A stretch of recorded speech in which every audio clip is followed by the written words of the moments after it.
Buenos días y muchas gracias por estar con nosotros en France 24 para esta entrevista con Sidney Pozuelo, indigenista, etnógrafo, explorador, activista y exdirector de la Fundación Nacional del Indio. Buenos días y muchas gracias por concedernos esta entrevista. Eu que agradeço a oportunidade. Señor Pozuelo, usted es considerado una de las máximas autoridades de Brasil en relación a los pueblos indígenas aislados y tiene un gran conocimiento del Valle del Javari porque fue usted quien demarcó esas tierras indígenas y lideró una expedición hace 20 años. ¿Qué implicaciones tiene el asesinato del periodista británico Don Phillips y del indigenista Bruno Pereira para esta región y para Brasil? Bruno Pereira, o indigenista. Es una pérdida que va más allá de las fronteras del Valle de Javari, porque es una pérdida nacional para los pueblos indígenas en general.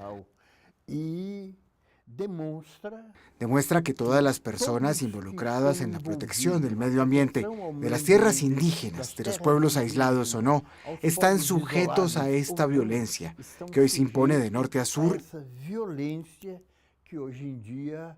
y de este a oeste, dentro de las comunidades indígenas. Hace precisamente 20 años, usted lideró una expedición de 110 días en el Valle del Javari junto a un equipo de 35 personas, la mayoría indígenas. Me gustaría que contase lo que hizo allí y cómo ha cambiado esta región desde entonces. La motivación de la expedición fue que yo constaté que había cada vez más personas que bajaban desde las cabeceras de los ríos, cruzando el Valle de Javari.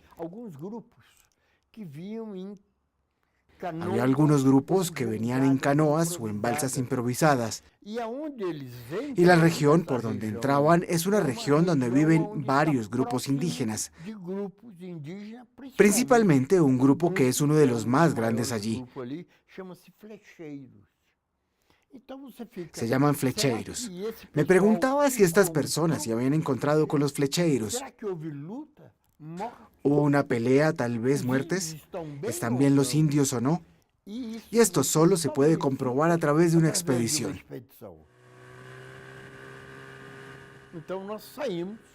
Así que salimos y remontamos los ríos. Hicimos un largo tramo en barcos grandes, otro largo tramo a remo, un largo tramo a pie. En total, 3.200 kilómetros, sumando todo dentro del Valle de Javari, y averiguamos que la aldea estaba intacta. Pero hay otras invasiones que son más rápidas. Los invasores entran y salen en busca de madera, de caza, sobre todo para cazar y pescar, que es lo más rápido. Y precisamente por una ironía de la suerte, el asesino confeso de Bruno y Dom, Amarildo da Costa, estuvo con usted en aquella expedición. Usted lo descubrió hace poco tiempo. Había 3 reporteros con nosotros, entre ellos Scott Wallace, que escribió un libro. Fue él que me llamó y me dijo: Sidney, ese tipo estaba en la expedición. Le respondí: ¿de verdad? ¿Por qué no me acordaba? Después revisé las cintas de video que grabé durante la expedición y descubrí que estaba allí con nosotros. De repente te das cuenta de que una persona puede tener una visión del mundo, un comportamiento. Pero el tiempo puede hacerle cambiar de tal manera que se convierte en el enemigo contra el que luchas. Fue su caso en este episodio que acabó en muertes. Creo que lo que cambió fundamentalmente fue la intensidad de las cosas. A mi modo de ver, entre las acciones ilegales contra los indios, las peores son la tala de madera, la caza y la pesca. Esas eran las actividades tradicionales en aquella época. No había, por ejemplo, el tema de la minería. Todavía no había llegado. Esto ha renacido recientemente. Si miramos a la Amazonia en general, ¿cree que la situación ha empeorado en la época del presidente Jair Bolsonaro? Sin duda, yo diría, sin temor a equivocarme, que en toda la historia del indigenismo, nunca los pueblos indígenas han estado tan amenazados como hoy. ¿Por qué?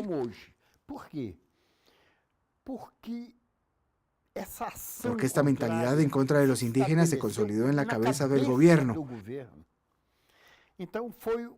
Entonces fue una acción política pensada, organizada y establecida dentro del gobierno. El resultado de todo eso es la muerte de Bruno, la muerte de Dom. Tiroteos contra los indígenas, cuando las lanchas pasan enfrente de las comunidades. Esto es cada vez más común. Es por esta razón que usted en marzo devolvió la medalla al mérito indigenista que recibió hace 35 años. Así es. De repente cogieron la medalla al mérito indigenista y entregaron esta medalla al verdugo que oprime a los indios. Yo creo que eso fue un enorme insulto para los pueblos indígenas. En segundo lugar, aquellos que la habían recibido, algunos recibieron esta medalla. Yo me sentí primeramente solidario con los indios, y en el segundo lugar me sentí violado, y la medalla perdió su función. Varios grupos indígenas han denunciado a Bolsonaro ante la Corte Penal Internacional por genocidio y ecocidio, es decir, por atentar contra el ecosistema amazónico. ¿Cree que esas denuncias tendrán alguna consecuencia? Mire, es poco probable. Está muy bien que existan estas denuncias porque por lo menos se da a conocer la situación dentro del país. Pero dado que son organismos internacionales, no tienen el poder para condenar a ningún brasileño, ni al presidente de la República, ni a ningún político aquí. Entonces es muy interesante. Es importante hacer esto en todos los foros internacionales, pero siempre pensando que lo que va a resultar de todo eso es la divulgación, la comprensión y un conocimiento universal del problema. Pero no habrá ningún castigo dentro de Brasil. El presidente Bolsonaro ha hecho muchas declaraciones en contra de los indígenas. Ha dicho una y otra vez que los indígenas tienen demasiadas tierras y que, cito literalmente, mantener a los indios en reservas demarcadas es tratarlos como animales en un zoológico. Estas son las palabras del presidente. Usted siempre defendió la importancia de respetar a los pueblos que permanecen aislados. ¿Sigue pensando lo mismo hoy en día o el mundo ha cambiado y es necesario revisar estos principios? Mire, con respecto a los pueblos aislados, sigo pensando lo mismo. Tuve la oportunidad de hacer contacto con 7 grupos indígenas diferentes. Entonces tuve una experiencia muy buena. Es difícil que usted encuentre a otros que hayan tenido tantas oportunidades como yo. Entonces yo empecé a darme cuenta de cuánto daño le estábamos haciendo a los pueblos indígenas. Y comencé a trabajar para cambiar la política. Estos pueblos nunca han sido integrados. Son discriminados y han sufrido múltiples pérdidas. Ahora, con respecto a los que ya están en contacto, ellos merecen todo el apoyo que cualquier brasileño tiene en materia de educación o sanidad. Tienen que participar en la política nacional para tener representantes entre nosotros. Esto es importante para ellos. Esta conexión entre ellos y nosotros debe ser más intensa para que puedan gestionar su futuro. Usted citó algunas frases del presidente. Me gustaría citar una que para mí es casi un acto de guerra. Bolsonaro llegó a decir que la caballería estadounidense hizo un excelente trabajo porque mató a todos los indios. En cambio, la caballería de Brasil no hizo un buen trabajo porque dejó estos remanentes. Esto es casi un acto de guerra, una declaración de guerra contra los pueblos indígenas.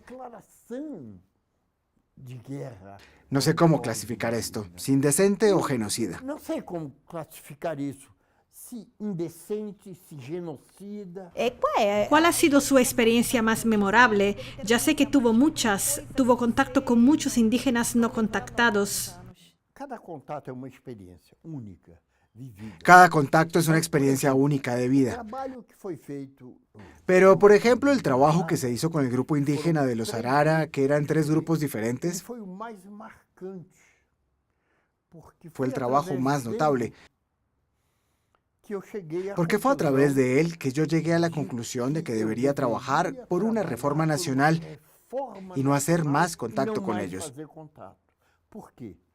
Eu consegui ¿Por qué? organizar uma frente Yo logré organizar un frente, donde tenía todo para evitar algún tipo de tragedia. Cuando organicé la expedición pensé, no permitiré la muerte de un solo indio. No habrá muertes. Y 2 o 3 murieron. Cayeron enfermos. Fue gripe. Yo tenía médicos, morreram 2 ou 3. Ficaram doentes. tenía un helicóptero, tenía Eu medicamentos. tinha helicóptero, eu tinha medicamentos. E Pero eles, ao ellos, cuando ficarem caían doentes, enfermos, foram para dentro da se iban al bosque en busca de sus atrás dos medicinas naturales. medicamentos dele. E nós tivemos que ir Tuvimos que atrás buscarlos, e recogerlos en camilla, recolher em maca, trazendo no llevarlos en braço. brazos. Tuvimos que rescatarlos de la selva para que no hubiese más muertes. Dentro da selva, para não morrerem mais. Mas Pero foi fue una terrible decepción tremenda. porque se suponía que nadie debía Não morir. era para morrer ninguém. Desde la colonización, Brasil ha perdido el 70% de su población indígena. ¿Cómo ve el futuro de los más de 300 pueblos indígenas que viven hoy en Brasil, viendo cómo está la Amazonía? Eu penso que o futuro Yo creo que el futuro de los pueblos indígenas depende más de nosotros que de los propios indios, do que dos próprios índios. porque el Estado tiene la potestad de demarcar la tierra y el Estado tiene la potestad de cuidar de su salud. ¿Y qué ha hecho el Estado por ellos? Si seremos capaces de tener una mirada decente, correcta, como hermanos que somos todos, Como irmãos que somos todos nós, eu acredito que apesar da maldade, creo que a nós pesar de vamos nuestra maldad, sobreviver, mas já de uma forma ellos sobrevivirán. de grandes lutas, Pero a través de grandes grande luchas, con mucho trabajo, con grandes com pérdidas, grandes perdas, com con angustia, con dolor, dores, todo eso podría ser evitado si tuviéramos una mirada se fraternal. tivéssemos olhar de irmãos. Muito obrigada, señor Pozuelo, por esa entrevista. Y muchas gracias a ustedes por acompañarnos hasta aquí. Pueden seguir la programación en France 24 y france24.com.